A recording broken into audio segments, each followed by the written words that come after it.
Hi friends, ಎಲ್ಲರಿಗೂ ನಮಸ್ಕಾರ. ಬಸುಸ್ಕಾರ ಕನ್ನಡ ಚಾನಲ್ಗೆ ಸ್ವಾಗತ. ನಾನಿವತ್ತು ಗಟ್ಟಿ ಮೈಸೂರು ಪಾಕ್ ಮಾಡೋ ವಿಧಾನ ತೋರಿಸ್ತಾ ಇದ್ದೀನಿ.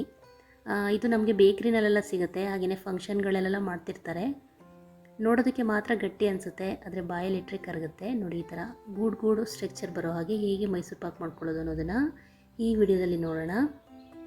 ಫ್ರೆಂಡ್ಸ್, ಅದಕ್ಕಿಂತ ಮುಂಚೆ ಯಾರು ಇನ್ನೂ ನನ್ನ ಚಾನಲ್ನ ಸಬ್ಸ್ಕ್ರೈಬ್ ಮಾಡಿಲ್ಲ, ದಯವಿಟ್ಟು ಚಾನಲ್ನ ಸಬ್ಸ್ಕ್ರೈಬ್ ಮಾಡಿಕೊಂಡು ಹಾಗೆಯೇ ಒಂದು ಲೈಕ್ ಕೊಡೋದ್ರ ಮೂಲಕ ಸಪೋರ್ಟ್ ಮಾಡಿ. ಬನ್ನಿ, ಹಾಗಿದ್ರೆ ರೆಸಿಪಿ ಮಾಡೋ ವಿಧಾನನ ಇವಾಗ ನೋಡೋಣ. ಫಸ್ಟು ಒಂದು ಪ್ಯಾನ್ ತೊಗೊಳ್ಬೇಕು. ಇದಕ್ಕೆ ನಾನು 1 ಕಪ್ಪಷ್ಟು ಕಡಲೆ ಹಿಟ್ಟನ್ನು ಹಾಕ್ಕೊಂಡು 1 ನಿಮಿಷ ಫ್ರೈ ಮಾಡ್ಕೊಳ್ತೀನಿ.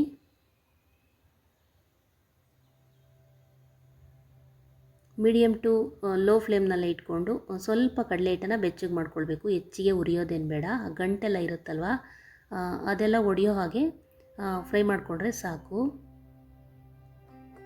ನೋಡಿ, ಇವಾಗ ಇದಾಗಿದೆ. 1 ನಿಮಿಷ ಬಿಸಿ ಮಾಡ್ಕೊಂಡಿದ್ದೀನಿ ಅಷ್ಟೇ. ನಾನು ಇದನ್ನು ಸಪ್ರೇಟ್ ಒಂದು ಪ್ಲೇಟಿಗೆ ಎತ್ತಿಟ್ಕೊಳ್ತಾ ಇದ್ದೀನಿ. ಇಲ್ಲಿ ಒಂದು ಕೇಕ್ ಮೋಲ್ಡ್ ತೊಗೊಂಡಿದ್ದೀನಿ ನಾನು, ಅದಕ್ಕೆ ಸ್ವಲ್ಪ ತುಪ್ಪ ಹಚ್ಚಿಟ್ಕೊಳ್ತಾ ಇದ್ದೀನಿ.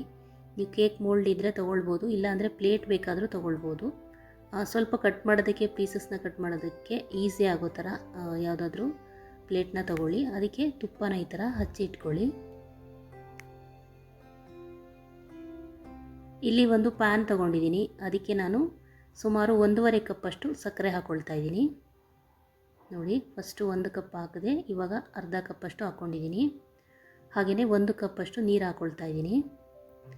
1 ಕಪ್ ಕಡಲೆ ಹಿಟ್ಟಿಗೆ 1.5 ಕಪ್ಪಷ್ಟು ಸಕ್ಕರೆ ಬೇಕಾಗತ್ತೆ. ಇವಾಗ ಇದನ್ನು ಕುದಿಸ್ಕೊಳ್ಬೇಕು. ಒಂದು 2ರಿಂದ 3 ನಿಮಿಷ ಕುದಿಸ್ಕೊಳ್ಬೇಕು. ಒಂದೆಳೆ ಪಾಕ ಬರಬೇಕು, ಅಲ್ಲಿವರೆಗೆ ಕುದಿಸ್ಬೇಕು.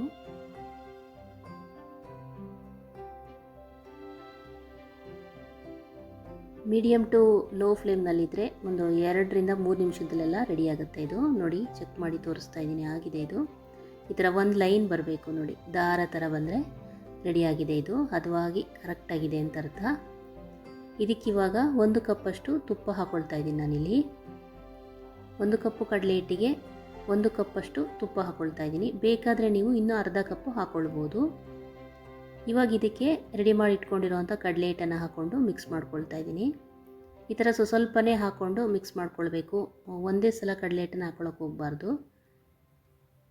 ಹೀಗೆ ಬ್ಯಾಚ್ ವೈಸ್ ಹಾಕ್ಕೊಂಡು ಮಿಕ್ಸ್ ಮಾಡ್ಕೊಳ್ಳಿ. ಕೈ ಬಿಡ್ದಾಗೆ ತಿರುಗಿಸ್ಕೊಳ್ತಾ ಇರಬೇಕು. ಎಲ್ಲೂ ಗಂಟೆಲ್ಲ ಬರ್ದಾಗೆ ಹೀಗೆ ಫಾಸ್ಟಾಗಿ ತಿರುಗಿಸ್ಕೊಳ್ಬೇಕು. ಸ್ವಲ್ಪನೇ ಕಡಲೆ ಹಿಟ್ಟನ್ನು ಹಾಕ್ಕೊಂಡ್ರೆ ಈಸಿ ಆಗುತ್ತೆ. ಒಂದೇ ಸಲ ಹಾಕಿದರೆ ಗಂಟಾದಂಗೆ ಆಗಿಬಿಡುತ್ತೆ, ತಿರುಗಿಸೋದಕ್ಕೆ ಕಷ್ಟ ಆಗುತ್ತೆ.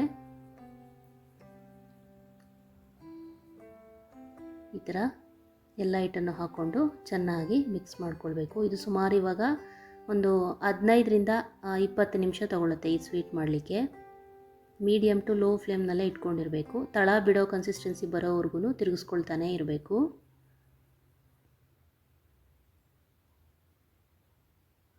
ತುಂಬ ಈಸಿ ಫ್ರೆಂಡ್ಸ್, ಇದು ಯಾರು ಬೇಕಾದರೂ ಮಾಡ್ಕೊಳ್ಬೋದು. ನಾನು ಹೇಳಿರೋ ಮೆಜರ್ಮೆಂಟಲ್ಲೇ ಮಾಡಿದರೆ ಕರೆಕ್ಟಾಗಿ ಬರುತ್ತೆ.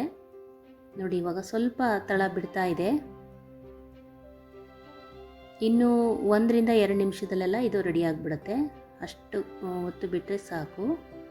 ನೋಡಿ, ಹೀಗೆ ತಳ ಬಿಡ್ತಾ ಬರಬೇಕು. ಹಾಗೆಯೇ ಈ ಗೂಡು ಥರ ಹಾಕಬೇಕು. ಈ ಗೂಡು ಕನ್ಸಿಸ್ಟೆನ್ಸಿ ಬಂದರೆ ಕರೆಕ್ಟಾಗಿದೆ ಅಂತ.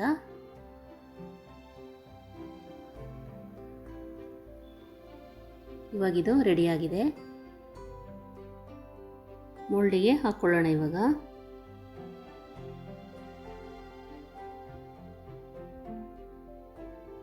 ಈ ಥರ ಹಾಕ್ಕೊಂಡು ಇದನ್ನೇನು ಮೇಲ್ಗಡೆ ಟ್ಯಾಪ್ ಮಾಡೋದೇನು ಬೇಡ.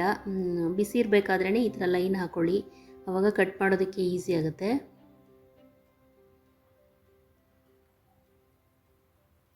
ನೋಡಿ, ಇವಾಗ ಒಂದು 10 ನಿಮಿಷ ಆದಮೇಲೆ ಇದು ಸ್ವಲ್ಪ ಎಲ್ಲ ಆರಿದ ಮೇಲೆ ಚೆನ್ನಾಗಿ ಈ ಥರ ಪೀಸಸ್ ಥರ ಕಟ್ ಮಾಡ್ಕೊಳ್ಬೋದು.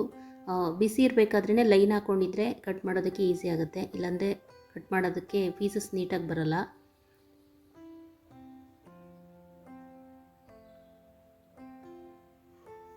ನೋಡಿ, ಗಟ್ಟಿ ಮೈಸೂರು ಪಾಕ್ ರೆಡಿ ಆಯಿತು. ಸಾಫ್ಟ್ ಮೈಸೂರು ಪಾಕ್ ಒಂದು ರೀತಿ ಟೇಸ್ಟ್ ಇದ್ದರೆ ಇದು ಒಂದು ರೀತಿ ಟೇಸ್ಟ್ ಇರುತ್ತೆ. ಇದು ಕೂಡ ತಿನ್ನೋದಕ್ಕೆ ತುಂಬಾ ಚೆನ್ನಾಗಿರುತ್ತೆ. ನೋಡಿ, ಕಟ್ ಮಾಡಿ ತೋರಿಸ್ತಾ ಇದ್ದೀನಿ. ಎಷ್ಟು ಚೆನ್ನಾಗಿ ಗೂಡಾಗಿ ಬಂದಿದೆ, ಬೇಕ್ರಿ ಥರನೇ ಬಂದಿದೆ. ಓಕೆ ಫ್ರೆಂಡ್ಸ್, ರೆಸಿಪಿ ಎಲ್ಲರಿಗೂ ಇಷ್ಟ ಆಯಿತು ಅಂದ್ಕೊಂಡಿದ್ದೀನಿ. ಇಷ್ಟ ಆಗಿದ್ದರೆ ಪ್ಲೀಸ್ ನಮ್ಮ ಚಾನಲ್ನ ಸಬ್ಸ್ಕ್ರೈಬ್ ಮಾಡಿಕೊಂಡು ಹಾಗೆ ಒಂದು ಲೈಕ್ ಕೊಡೋದ್ರ ಮೂಲಕ ಸಪೋರ್ಟ್ ಮಾಡಿ. ನೆಕ್ಸ್ಟ್ ರೆಸಿಪೀಸೊಂದಿಗೆ ಮತ್ತೆ ಸಿಗ್ತೀನಿ. Keep watching. Thank you.